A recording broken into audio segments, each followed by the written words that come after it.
Hi, this is Katie, and thank you for joining me on the My Senses, My Space podcast. And today I wanted to talk about wins, as I usually do on these Friday episodes. But how do we plan a win?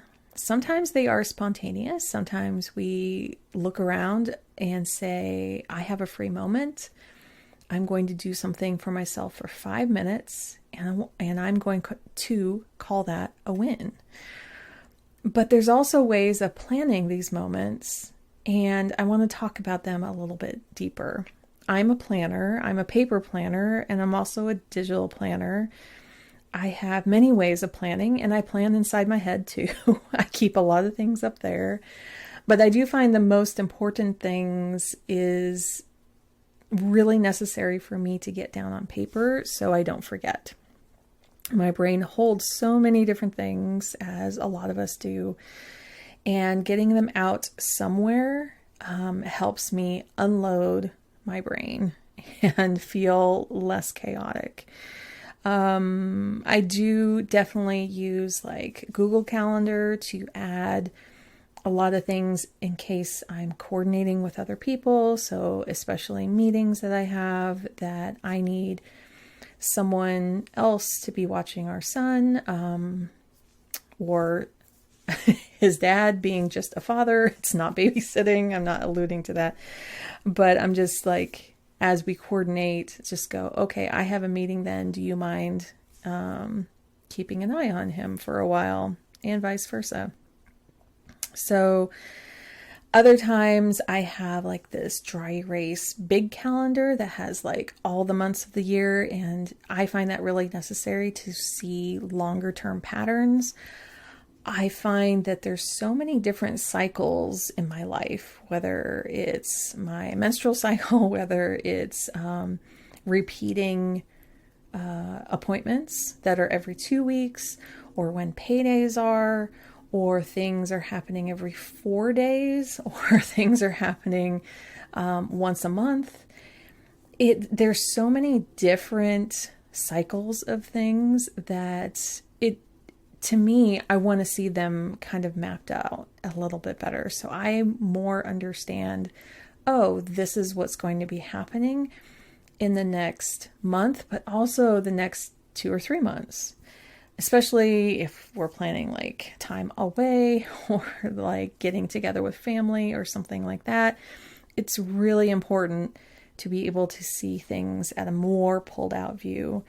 My son uses a Kanban board, or sometimes people call this like the agile system, where you have like some kind of board, and it can use sticky notes. It could use magnets, it can use whatever, but you need moving pieces. More often it's like sticky notes on a whiteboard, or sticky notes on, we just have a magnetic board. And we have like to start, and then in the middle, what we're working on, and then what is finished. For him, what works for him is we stack everything in the to be started. We have some things that he's working on during the whole week, and so we put that in the middle. And if he's done enough for that day, we turn it sideways and say it's locked. Or if there's something upcoming that is locked, we turn it sideways. So we know that there's no possible way we can do any more work with that. And then we move things over to done. But for him, for some people, it helps to see like this whole side of just all this done work. That's very motivating. For him, he's like, clear it off. I just want it all cleared off. So I almost just take things off, and we don't even hardly use that third column. So some people do it that way. Some people have that vertical. Some people have that horizontal. And if they use a horizontal, sometimes they categorize it more. So it can move from the top to the bottom, but yet they have more categories going horizontally across. So there's many ways to do that, but sometimes it helps to see physically that things are moving. In many popular to-do apps, you can have them set up as boards and can do the same thing. You can set up your own categories to be that simple.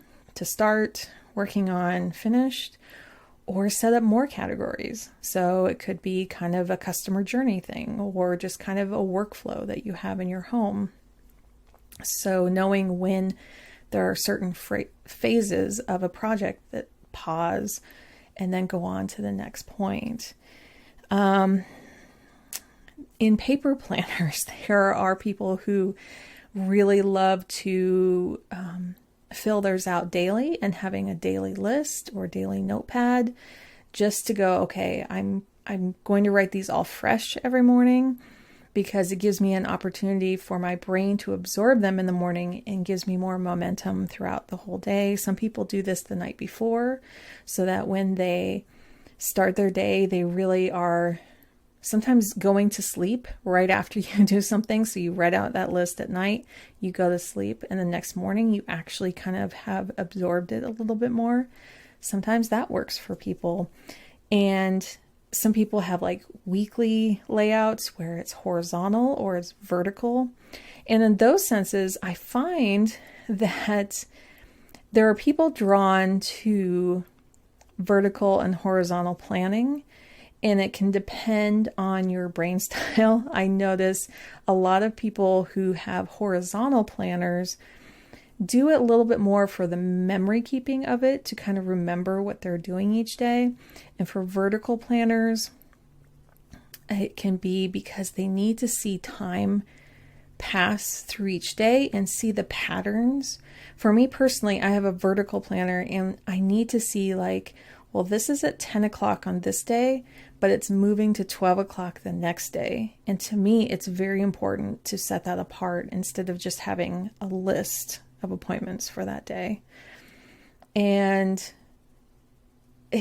there's other reasons too. People like to put, all these sticker kits in there. Maybe they just prefer one layout to another. But I do know, like, if I'm trying to plan something, it really matters if things are arranged vertically or horizontally to tell time with. And it's much more clear to me to have things go left to right in terms of time moving forward than it is for going like top to bottom. For some reason, my brain gets a little confused with that. Sometimes you can have a bunch of icons that you're using, whether they are digital in digital planners. There's a whole digital world. So let me backtrack a little bit.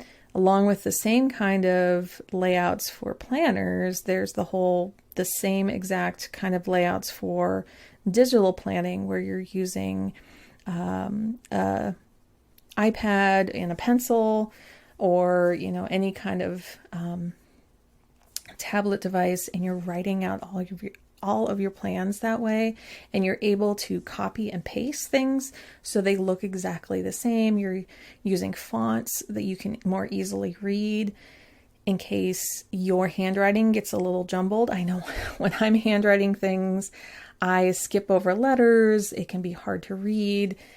And so I have to write in like all uppercase for me to see things even clearer.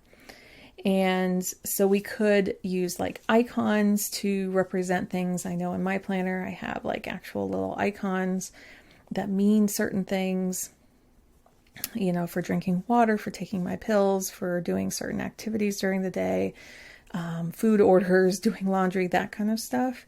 And so when I see the icon, I can plan more ahead of like, oh, tomorrow I have that coming up. So I don't have to do that today, but I can do it tomorrow. There's ways of time blocking within a paper planner or digital, of just saying, you know what, I like to have more freedom in my schedule, but I need some kind of structure. It's kind of that in between, right? So we have people who love to have like, okay, my meeting's at 9, I'm going to work on my report at 10, and then I'm going to take a break at 11, and then we have lunch at 12, and have that really mapped out. Or we can say, well, Tuesdays are for writing, Wednesdays are for content, and just having a lot more looser, and then having a list of things that you can choose from. Say, well, I'm making content today, and I'm really feeling like it's podcast day and I want to record instead of filming a reel of some kind, just for instance. Or we could just have it just like, here's my whole list of things. I'm just going to pick what feels the best off of there, or in between. So it's like this whole range of what kind of structure feels best for you. And if you're saying, I don't know, that's okay. That's okay. It takes experimentation of trying each one and saying, for this day, I'm going to try it. For this hour, for this morning, I'm going to try it. Whatever length of time that you think you could just give it a chance, try it out. And then you'll absolutely know within your body of thinking and feeling, this is right. Or I'm getting curious about this. This could work, but maybe in my own way. How could this work for me? We can also have routines and habits that we do every single day. And sometimes we need to add a habit onto that. And so if we are connecting a new habit to one that's very fully formed, so say you're always used to getting your coffee in the morning, but you also have to take a certain pill or take your blood pressure or put on your shoes during that time. Put a sticky note on the coffee, however you make your coffee, whether it's a coffee machine or a bag of coffee or whatever that is, put it on your cup, whatever, and have that remind you of like, oh wait, when I'm doing this, I'm putting on my shoes. When I'm boiling the water, when the coffee pot is running, when the machine is doing its thing and my cup is filling up, what else could I do in that micro little moment there? And that can be your win. So these are all different ways of planning into your day, moments to pause, moments to say, hey, I could do this small little step. It's okay. My body can handle this right now. And then there's days that you just won't. And that's okay too, right? We've reached our limit on certain days. We're not going to be able to, take on one more thing, or the routine is just too much, or the habit is just too much for your body that day. That's okay. But I wanted to go through these different ways of planning to show that there's just this whole spectrum of different ways. And that if you're like, well, if I just got a planner, it would fix everything. It may not. It really may not. That may not work for your brain. It may not work for you, how much energy you have in your body. It just may not. And be open to just other ways of just navigating your life and seeing if a slow, gentle, very simple system for you works the best, or if it's more complicated, or if it's highly structured. What works for you? So, and if you need help with any of this, this is what I help people with, coming up with some kind of system that works for you. And it's not to be the most productive, because productivity is not your value. The reason we do all of this is to make you feel good and to make you feel like you are doing things in life that matter to you, not about producing things. So I hope this resonates and would love to hear how you plan. Contact me on Instagram. I was going to say Instant Pot for some reason. Contact me on any kind of social media. Just DM me, or you're free to email me at listen@mysensesmyspace.com.